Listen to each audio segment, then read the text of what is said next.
Hello, my champions. I welcome you all on परम the tricky master. देखते ही आप question पढ़ने लगे बाबू। क्या क्वेश्चन है सर? फाइंड करना है एरिया, लेकिन ये तो बताओ साइज तो कुछ ऐसे लिखी है 12 और ये बीच डॉट से लिखे हैं 17, फिर डॉट से और 25। ये क्या हुआ? पहले प्यारे बच्चों, ये जो साइन है ये है रेशियो का, ठीक है।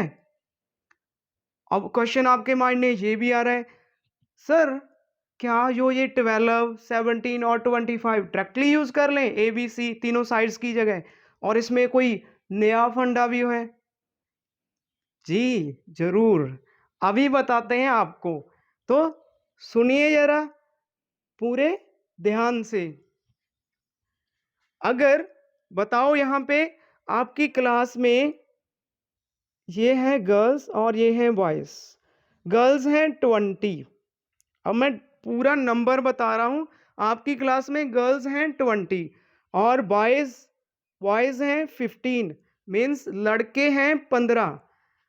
अब बताओ ये दोनों नंबर कौन से एक सेम टेबल पे आते हैं? बताओ भैया। आप बोलोगे सर वेरी इजी, ये तो आते हैं 5 पे, मीन्स 5 पे दोनों कट जाएंगे। कितने नंबर पे? 20 कटेगा सर 4 पे, 15 कटेगा 3 पे। अब आपने ही बताया आंसर, तो प्यारे बच्चों जेई होता है रेशियो। अब आप बताओगे कि हमारी क्लास में गर्ल्स और बॉयज़ की रेशियो है 4:3। अच्छा सर, अब तो हम जान गए। क्या जान गए? कि जो होती है रेशियो वो किसी भी चीज़ की डायरेक्ट वैल्यू होती ही नहीं, ठीक है। तो क्या हम इसे डायरेक्टली यूज करें? नहीं।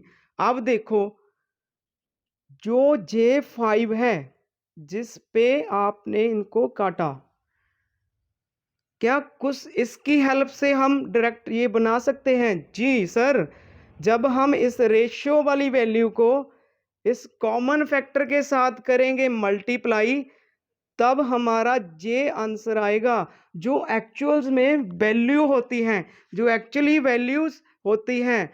अब आप ऐसे तो नहीं बोलोगे कि 3 वाइज, नहीं। आपकी क्लास में एक्चुअली वाइज कितने हैं? 15। कैसे आया? 3 × 15। तो आपको डायरेक्टली ये पता चला पहला तो कि रेशियो जो होती है वो एक्चुअल और पूरी वैल्यू किसी भी चीज़ की नहीं होती। पूरी लाइफ के लिए ये समझो। अगर आपकी मम्मी ने भी देख लिया ना तो वो भी समझ जाएंगे ये तो, ठीक है। अब दिखा मत देना भाई, वो तो बोलेंगे अगर इतना इजी है भाई आप बैठो घर में, हम पढ़ेंगे सर से, ठीक है। तो फर्स्ट जो आपने सीखा कि रेशो की वैल्यू को किसी कॉमन नंबर से साथ अगर मल्टीप्लाई कर देंगे तो we will get our actual values what we require. यहां पे भी यही कुछ है। देखो, हमें निकालना है जब ये क्वेश्चन, तो इसमें हमें ए दी गई है। ए की वैल्यू कितनी? ए की वैल्यू है 12, बी की है 17। अरे भाई लड़ना नहीं। क्यों नहीं लड़ना? आप तो अभी बोलने लग गए कि सर अभी तो बोले डायरेक्ट ये वैल्यूज नहीं, और आप अभी आप ही लिख रहे हो। नहीं बच्चों, अब आप इसके साथ एक चीज और लिख लो। 12x, 17x, 25x, it means 12x के साथ मल्टीप्लाई हो रहा है। मैं तो जब यार MCQs करता हूँ, कंपटीशन वाले तो आते ही करा देते हैं, ठीक है। कंपटीशन वाले बच्चों को तो बिल्कुल आते ही, मतलब 2 सेकंड्स में आंसर, ठीक है। वहां पे यूज करता हूं एक्स नहीं, यूनिटरी मेथड। लेकिन यू आई नो कि you all like this x फंडा, ठीक है। तो तभी के लिए मैं ये यूज कर रहा हूं, ओके। और अब कैसे निकालना है? Perimeter is A plus B plus C. Perimeter होता क्या है सर? ऑल साइड्स, जितनी भी बाउंड्री है उसका टोटल। अब पुट करो वैल्यूज, जहां से आ जाएगा 12x, plus 17x plus 25x। तो सम बिल्कुल डिफरेंट वे से करो। कैसे करते हैं हम करते हैं कुछ सर इस तरीके से। यहाँ से ये बना 10 और ये 10 20 और ये 20 40 5 और 7 ये 5 लास्ट वाला और ये 7 कितना आया 12 40 प्लस 12 52 और ये लास्ट वाला 2 कितना हुआ 54। साथ में क्या है x। ठीक है, वो अलजबरा का वीडियो भी अगर आपने नहीं देखा तो वो देखो। 12 रुपए हमारी पॉकेट में है, 17 और आ गए और 25 और आ गए। टोटल कितने पैसे 54। वाई सभी के आगे प्लस हैं, सभी हमारी पॉकेट में जाएंगे। तो कितना हुआ गिवन है 540। अगर ऐसे लिखा है तो इट मीन्स x उसके साथ मल्टीप्लाई हो रहा है, तो अपोजिट साइड में जाके वो हो जाएगा डिवाइड। x की वैल्यू आएगी 540 डिवाइड बाई 54। आंसर कितना आएगा आंसर आएगा सर 10। तो अब मैं आपको ये दिखाना चाहता हूं कि जो यहाँ पे कॉमन 5 था, कॉमन फैक्टर मैथमेटिकल लैंग्वेज में भी आ जाते हैं, 5 था, वही यहाँ पे है 10। जो हमने निकालना था कि किसके साथ हम मल्टीप्लाई करें कि हमें एक्चुअल वैल्यूज मिल जाएं। तो यहाँ पे 12 को मल्टीप्लाई अगर करोगे 10 से, आंसर कितना आ जाएगा 120 क्या सेंटीमीटर। और ये 17 को x के मल्टीप्लाई करने से 170, ये होगा 250। ये है आपकी एक्चुअल वैल्यूज। अब नहीं छोड़ने वाले आप इस क्वेश्चन को। अब तो बोल रहे हो कि सर जस्ट साइड प्लीज। अब तो आंसर देखो आप हमारा। सेमी पेरीमीटर, पेरीमीटर का करो हाफ। पेरीमीटर कितना दिया है 540 divide by 2। Answer is tell me 270 centimetre. अच्छा, अब तो सर डायरेक्टली एरिया का फॉर्मूला हमें आता है। Area of triangle is equal to बड़ा सा under root S minus A S minus B S minus C. Good. और करो वैल्यूज पुट। एस की वैल्यू 270। बहुत ही अच्छा वीडियो है ये आज का। इसमें और भी बहुत बड़ी चीज सीखनी है आपने। ए की वैल्यू 120, बी की वैल्यू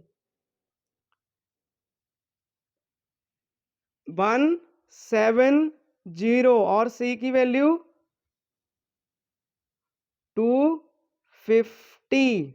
ये सब रहेगा अंडर द रूट। अब इसको करो माइनस 270 एज इट इज रहेगा। और जहां से माइनस होके आएगा 150, जहां से माइनस होके आएगा 100। ये तो 20 ही रहा पास। अब आओ साथ साथ सीखें एक नई बात। क्या है वो सर? देखो, जब भी पीछे कुछ जीरोज हो एट द एंड, दोबारा से बता रहा हूं कि लास्ट में जब जीरोज हो तो आपने उसको हलवा के लिए हलवा की तरह उड़ा देना है। ठीक है, जस्ट आपको देखना आगे वाले नंबर पे है। कितना है नंबर आगे? यहाँ पे है सर 27। बस आप मुझे उसके फैक्टर बता दीजिए, आगे तो मेरा काम। 27 तो सर होता है 3 को मल्टीप्लाई करो 3 बार, 3 into 3 into 3। Is it visible जो लास्ट लाइन है? ओके। अब लास्ट में एक जीरो है, ये जीरो बता रही है कि 10 के लिए आपको पहले भी बताए हैं हम। 2 इंटू 5 इसका फैक्टर होता है। और सिंपल भाषा में जब लास्ट में एक जीरो तो एक बार 2 × 5, दो बार तो दो बार 2 × 5, जितनी भी नंबर ऑफ जीरोस रहेगी आप उतने ही 2 × 5 फैक्टर्स में यूज करोगे। ओके, तो एक बारी 2 × 5 और यहाँ से 15, ये 15 क्या बोलता है? 15 बोल रहा है सर मैं हूँ 3 × 5, ठीक है, 3 × 5। जीरो के लिए 2 × 5, अब दो जीरोस तो दो बार कर दो 2 × 5। सर ये तो बेचारा 100 था, आपने तो इसे बहुत मतलब कुछ छोड़ा ही नहीं। अब देखो ये है 20, कितना है आगे 2 तो एज इट इज, कितनी जीरो एक, उसके लिए 2 × 5। दिल्ली तक पहुंचा दो वीडियो। ओके, क्या आ रहा है? पंजाब से एक तूफान आ रहा है, ठीक है। अब काउंट करने हैं पेयर्स, एक पेयर 3 का और ये 2 पेयर, ठीक है, 3 के हुए 2 पेयर्स और 2 के 1 2 और ये 3 4। ओके, 5 के लिए भी 2 पेयर्स हैं, एक और ये 2 और तीसरा ये, ठीक है। अब मल्टीप्लाई में भी वैसे ही चलना है, ठीक है। 3 के कितने पेयर? 1 2। ओके, 3 के कितने पेयर? 2, 3 × 3 और 2 के पेयर थे सर 4, 1 2 और 3, 1 और ये 2 और ये 3 पेयर्स जो हो गए 2 के और 3 ही पेयर्स होंगे 5 के, ठीक है। अब फिर वही तरीका, क्या सर? 3 × 3 होता है 9, एक 2 5 के साथ क्या बनाएगा? एक जीरो। दूसरा क्या बनाएगा? एक और जीरो और ये तीसरे वाला एक और जीरो। Centimetre square. क्या एक भी बार हम ऐसे किए 3 × 3 ये वो और पीछे कॉपी गाली नहीं करेंगे, ठीक है। Thank you very much. आप पे मुझे पूरा भरोसा है, आप बहुत अच्छे तरीके से प्रैक्टिस कर रहे हो। सभी का धन्यवाद। खुश रहो, मौज